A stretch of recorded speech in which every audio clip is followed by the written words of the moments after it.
नमस्कार. रामदेव मसाले स्ट्रॉंग हिंग प्रस्तुत आम्ही सारे खवय्ये किचन किंग स्पेशलमध्ये तुमच्या सगळ्यांचं स्वागत आहे. एखादी स्त्री जेव्हा दमून भागून घरी येते तेव्हा तिला असं खूप वेळा वाटत असेल की घरी गेल्यावर आपल्यासाठी छान स्वयंपाक तयार असावा किंवा आपल्या मिस्टरांनी किंवा आपल्या नवऱ्याने आपल्यासाठी छानपैकी काहीतरी एक्साइटिंग सरप्राईज ठेवलेलं असावं, काही एखादा पदार्थ बनवलेला असावा. मग अशा या पुरुष मित्रमंडळींना मदत करण्यासाठीच आम्ही इथे काही आमचे किचन किंग जाणलेले आहेत जे आपल्याला छान इंटरेस्टिंग रेसिपीज बनवून दाखवणार आहेत. मग बघूया आजचे आपले किचन किंग कोण आहेत ते. भेटूया पुण्याचे श्री अमित हांडियेकर आणि त्यांच्या वाईफ सौ पूजा हांडियेकरांना. नमस्कार. आम्ही सारे खवय्येमध्ये त्यांचं खूप स्वागत आहे. थँक्यू. किचन किंग स्पेशल हे जे आमचं चाललेलं आहे सध्या पर्व, त्यामध्ये तुम्ही जेवण बनवणार आहात. तर कसं वाटतंय तुम्हाला? कितपत चॅलेंज कधी आधी बनवलंय? मला सवय आहे नाही? सवय भरपूर आहे. मी रेग्युलरली कुक करतो. So quite excited. काय करता तुम्ही?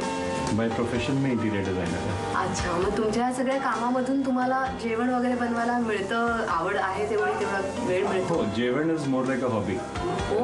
सो ऑफ अँड ऑन जेव्हा केव्हा ॲज अँड वॅन पॉसिबल. मग तुम्ही कुठे शिकलात? कुठे? मी जे स्कूल ऑफ आर्ट्सला शिकलो आहे. अच्छा. मुंबईला. आणि last couple of years I was in Delhi. अच्छा. मग पुण्याला शिफ्ट झालो. अच्छा. पण तुम्ही जेवण वगैरे आवड कशी निर्माण झाली बनवायची किंवा ते कुठे शिकलात तुम्ही? जेवण बनवणं मी प्रॅक्टिकली लग्नानंतर सुरू केलं. का बरं? चांगलं बनवत होतं ते जेवण? नाही, मी चांगलं बनवते. पण असं झालं की जेव्हा आम्ही फर्स्ट टाइम भेटायला जाणार होतो तेव्हा ऑनलाईन नाही म्हणू शकत, फोनवर ह्यांनी आईला विचारून पोहे केले होते आणि ते खूपच छान झाले होते. तर म्हणजे हे तर लग्नानंतर कळलं की त्यांनी पोहे केले होते, ते फोनवर विचारून वगैरे केले होते. पण ते खूपच छान झाले होते. त्यामुळे त्यांना इंटरेस्ट डेव्हलप झाला आणि त्याच्यामुळे एक्झॅक्टली. तर माझा पायगुण आहे असं आपण म्हणू शकतो. चांगलं आहे ना. खूपच छान. पायगुण काय म्हणजे की आपण लग्न होऊन आलो आणि नवराच आपल्याला जेवण छान ह्याच्यापेक्षा आणखीन काय असणार मोठं. पण आणखीन असा छान वेगळा पदार्थ तुम्ही कोणता बनवला पोह्यांव्यतिरिक्त? पोह्यानंतर तुमची उडी कुठे गेली होती? पोह्यानंतर माझी उडी लॉट ऑफ व्हेजिटेबल्स, पनीर आणि पुलाव आणि बिर्याणी. हो वा, मोठीच उडी टाकलेली. मग ती पण तुम्ही असे फोनवरच शिकलात का प्रॉपर पुस्तकांमध्ये बघून? नाही, थोडं पूजाचं आहे, बाकीच्या रेसिपी बुक्स. अच्छा. आणि मग आमचं कधी असं बिघडला वगैरे का पदार्थ काही?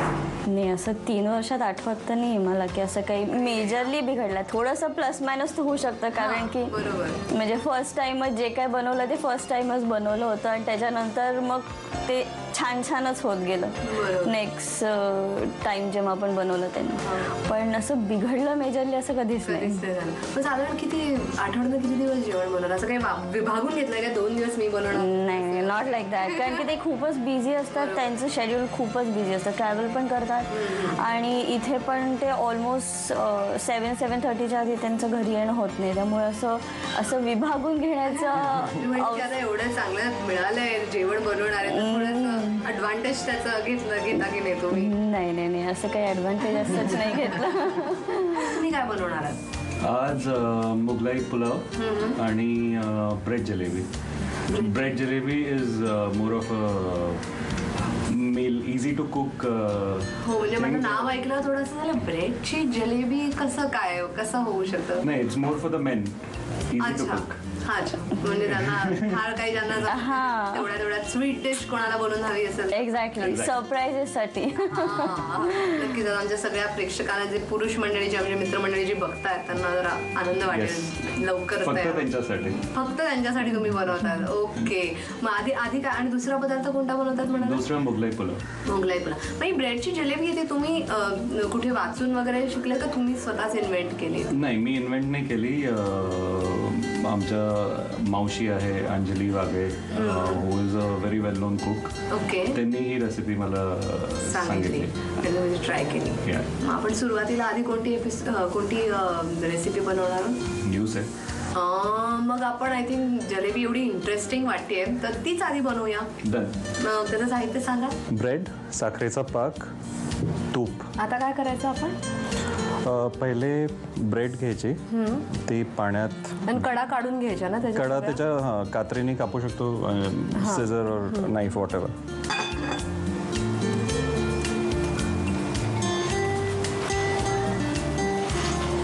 अच्छा, असं सगळं पूर्ण ह्याचा पूर्ण एक गोळा. युनिफॉर्म पेस्ट करून घ्यायचं. पेस्ट पेक्षा आट्यासारखं युनिफॉर्म बनवून घ्यायचं आहे. मैद्याचाच ब्रेड पाहिजे ना?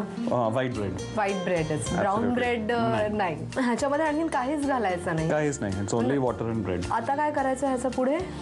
हे आता ह्याचा एक युनिफॉर्म आटा बनला की ह्याच्या आपल्याला नूडल्स सारख्या मोठ्या स्ट्रिप्स बनवून घ्यायच्या. अच्छा, जिलबीला ऍक्च्युली जशा असतात ते आपण पाडणार नाही. Easy to make for men jalebi आहे. बरोबर. ते ऍक्च्युली ज्या बायका ज्यांना फार जेवणाचा शौक नाही आहे आणि कधी मध्येच असं बनवायचं असेल तर त्यांनाही ऍक्च्युली छान रेसिपी आहे बनवायला पटकन. आपण ह्याचं करून घेऊया का? ते नूडल्स सारखं हे झालेलं आहे. आपण हा गोळा बनवून घेतलेला आहे ब्रेडचा. हो, हे आता आपण याचे नूडल्स बनवायला आपण थोडंसं तूप लावून घ्यायचं. हाताला लावून घ्यायचं. तुमच्या मित्रपरिवारामध्ये कोणाला येतं की नाही जेवण बनवता, का तुम्हीच एकटे आहात असे ते वेगवेगळे बनवू शकतात? नाही, बरेच माझे मित्र हॉबी कुकिंग आहे त्यांची. जास्त बारीक नाही करायचं काय? जास्ती बारीक नाही करायचं. कारण जे ऑथेंटिक ज्या जिलब्या असतात त्या तुपात टाकल्यावर फुगतात. बरोबर. हे फुगत नाही, it only becomes crispy. Okay. तर म्हणजे जी थिकनेस आपल्याला हवी असेल त्या थिकनेसचं हे आपण बनवू शकतो. सो बेसिकली हा आपला शेप तयार आहे. आता ह्याचं आपण जिलबी बनवणार आहे. Okay. Interesting in terms of art and craft also. हां, तुम्ही ॲक्च्युली इंटिरियर डिझायनर आहे त्यामध्ये मग तुम्ही जिलबी म्हणून खास वेगळा असं डिझाईन त्याला दिलं की नाही? बिकॉज कधी प्रयत्न केला का असं वेगळं काहीतरी जिलेबी एक? नाही, जर त्याचं नाव जिलबी आहे तर it has to look like a jalebi. नाही तर म्हणलं तुम्हाला कधीतरी काही असं वेगळं काहीतरी इनोव्हेटिव्ह. मग आता हे बनवून घेतलं तसंच हे पण बनवून घेऊया आपण आणि नंतर काय जिलबी सारखंच तळायचं ना? हो, आता एक कढईमध्ये तूप घेऊन हे त्याच्यात तळून काढायचं. तापत ठेवूया तूप किंवा ते तेलामध्ये तुपामध्येच करायचं का? तुपामध्येच. हां, मग आपण ते तूप तापत ठेवूया आणि तोपर्यंत ही जिलेबी सुद्धा बनवूया. आणि तूप चांगलं तापलंय आपलं, तर टाकूया जिलब्या त्याच्यामध्ये.